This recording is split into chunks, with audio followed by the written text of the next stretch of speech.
Hi friends, வீரமும் விவேகமும் நிறைந்த விக்ரமாதித்யன் கதைகளை பற்றி பார்க்கலாம். அத்தியாயம் 1. ரத்தின சிம்மாசனம்.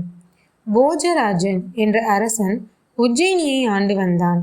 அவன் மிகச்சிறந்த வீரனாக திகழ்ந்ததோடு எல்லா கலைகளிலும் சிறந்தவனாக விளங்கினான். போஜராஜன் வேட்டை பிரியராகவும் இருந்தான். ஒருமுறை அவன் தன் பரிவாரங்களோடு வேட்டையாட கானகம் ஏகினான். நீண்ட நேரம் சுற்றி அலைந்ததால் மிகவும் களைப்படைந்தனர். அங்கே ஒரு அழகான தோட்டம் அவர்கள் பார்வையில் பட்டது. அங்கு ஏராளமான கனி மரங்கள் இருந்தன. அவை எல்லாம் நன்றாக காய்த்தும் தொங்கின.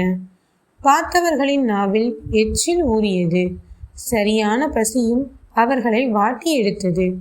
அந்த பல தோட்டத்திற்கு முன்னால் ஒரு சோள கொல்லையும் இருந்தது. அந்த சோள கொல்லையில் கதிர்கள் முற்றி போயிருந்தன. ஸ்ரவணப்பட்டன் என்பவன் அந்த கொல்லையில் காவலுக்கு இருந்தான். பறவைகள் விலங்குகளிடமிருந்து கதிர்களை காக்கும் கடமை அவனுக்கு இருந்தது. ஸ்ரவணப்பட்டன் போஜராஜனையும் அவரது சகாக்களையும் பார்த்து விட்டான். மனம் மகிழ்ந்து அவர்கள் அனைவரையும் வரவேற்றான். வாருங்கள் வாருங்கள் பெருந்தகையார்களே, வாருங்கள். உங்களை பார்த்தாலே களைப்பாக இருப்பது போல் தெரிகிறது. என் தோட்டத்தில் ஏராளமான பழங்கள் உள்ளன. புசித்து பசியாருங்கள். தாகம் தணிக்க வெள்ளரி பழங்கள் உள்ளன. பறித்து உண்ணுங்கள் என்றான். மன்னரும் மற்றவர்களும் மகிழ்ந்து போயினர்.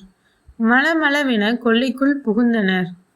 பழங்களையும் காய்களையும் பறித்து வயிறார உண்டனர்.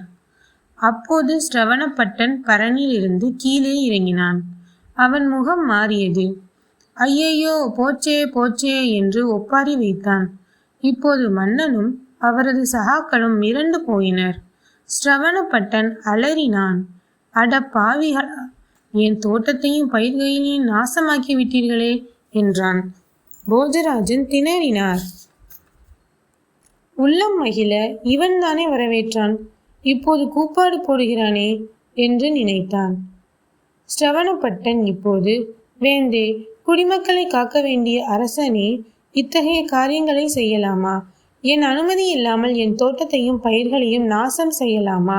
உம்மையே நம்பியிருக்கும் குடியானவர்கள் நாங்கள் என்ன செய்வோம் என்று புலம்பினான். இதை கேட்டு போஜராஜனின் மனம் வருந்தியது.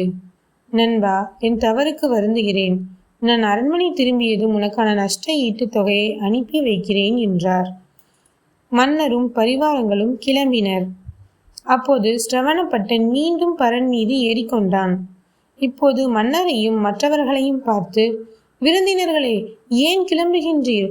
நன்கு கனிகளை உண்டு பசியாறிவிட்டு செல்லலாமே என்று பரோபகாரி போல அழைத்தான். போஜராஜன் வியந்தார். தன் அமைச்சரிடம், அமைச்சரே, இவன் செயல் விந்தையாக உள்ளதே. முதலில் வரவேற்றான், பின்னர் விரட்டி அடித்தான், இப்போது மீண்டும் அழைக்கிறானே என்று கேட்டார். அமைச்சர் அவரிடம், மன்னா, எல்லோரும் இந்த இடத்தின் மகிமை போலிருக்கிறது. சரி, வாருங்கள், மீண்டும் செல்வோம். என்ன நடக்கிறது என்று பார்க்கலாம் என்றார். அவர்கள் உள்ளே சென்றனர். மீண்டும் பழங்களை பறித்து புசிக்கத் தொடங்கினர். ஸ்ரவணப்பட்டன் பரணிலிருந்து மீண்டும் கீழே இறங்கி வந்தான். மறுபடியும் முன்போலவே கூப்பாடு போடத் தொடங்கினான்.